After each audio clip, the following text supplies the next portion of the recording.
Most underappreciated NFL players. Top candidate for each NFC team entering 2025 season. What makes a player underappreciated? That's a sliding scale, to be sure, but the basic goal here is to give more love to those who deserve it. In a 32-team league with 53-man rosters, it's impossible to properly praise all-quality contributors.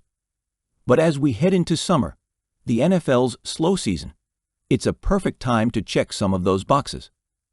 So, Tom Blair and Gennaro Phillips are spotlighting one player on each roster who warrants wider appreciation from the football-watching masses. Check out Gennaro's selections for every NFC team below. Despite tearing his ACL at Syracuse in October of 2022, Williams declared for the 2023 NFL Draft and landed with the Cardinals early in round 3. The knee rehab delayed his professional debut until Week 7 of the 23 campaign, but he picked off a pass in his very first game and went on to log 6 starts as a rookie, proving proficient in the increasingly crucial nickel role. Williams truly emerged as a stud slot defender in year 2, leading the Cardinals with 9 pass breakups while recording 58 tackles and 2 picks. An instinctive cover man who's at his best with eyes on the quarterback, Williams fits swimmingly in Arizona's zone-heavy scheme, and Cardinals coaches rave about his maniacal preparation. You look at his iPad, it's like, dude, how'd you watch 6 hours of tape from 7 to midnight?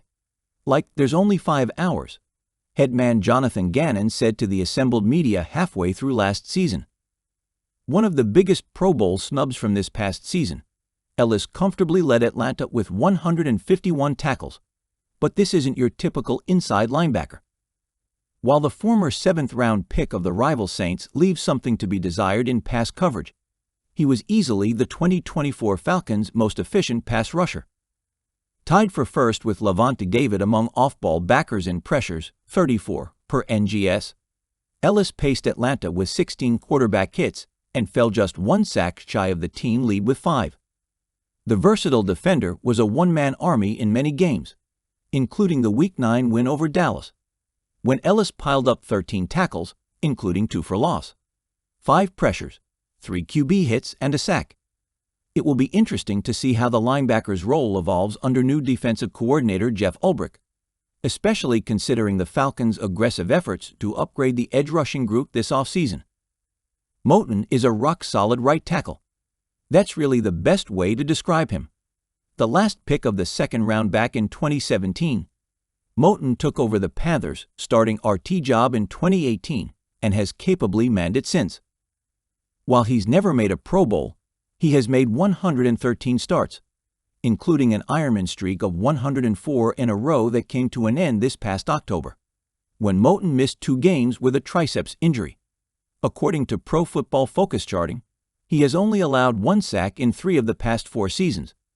To be clear, Moton is indeed appreciated by the Panthers, who gave him a 4-year, $71.25 million extension back in July of 2021.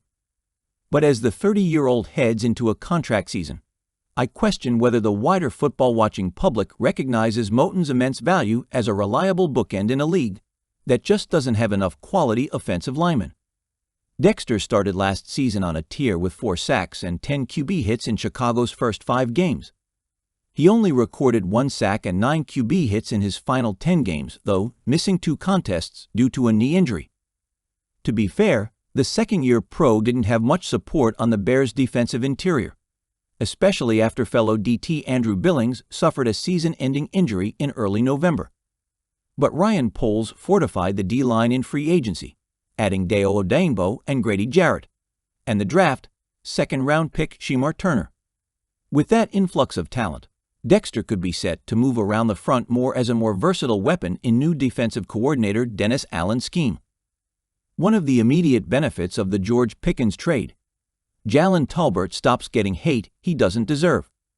A 3rd-round pick out of South Alabama back in 2022, Tolbert unsurprisingly needed a couple seasons to find his bearings in the NFL. He broke through in year 3, though, catching 49 balls for 610 yards and 7 touchdowns. Not to say that's eye-popping production, but it represents encouraging growth. And yet, through the first 4 months of this year, Tolbert's name became something of a punchline when Cowboys critics rhetorically asked, "Who are Dallas weapons beyond CeeDee Lamb?"